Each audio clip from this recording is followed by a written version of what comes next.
Let me show you several different ways how to charge your Garmin VENU 4 and VA6.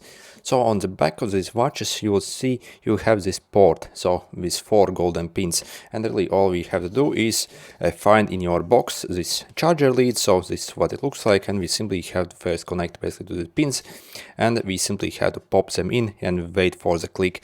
Also, it doesn't matter which side we put it in, either like this or also like this, so it's really the same both ways.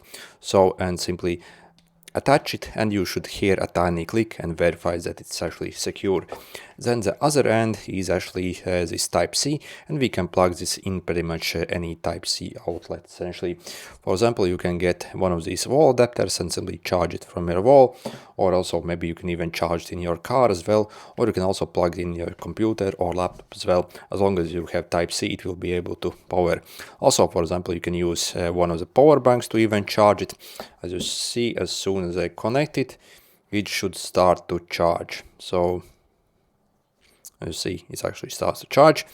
And also probably my favorite way how to charge this watch is actually using my phone. So if you are on the go and do not have anywhere where to charge it, you can actually simply use your phone. So as you see, if I actually plug it in my phone, so in a short moment, as you see, it actually starts to charge, and yeah, works perfectly. So, and when it comes to the battery drain, how much it can basically drain for a full charge on this watch, it would drain maybe like less than 5% from your phone. So again, you do not really have to worry that this will drain your battery from your phone, because the internal battery on these watches are very tiny, so they do not really take much to actually charge them up.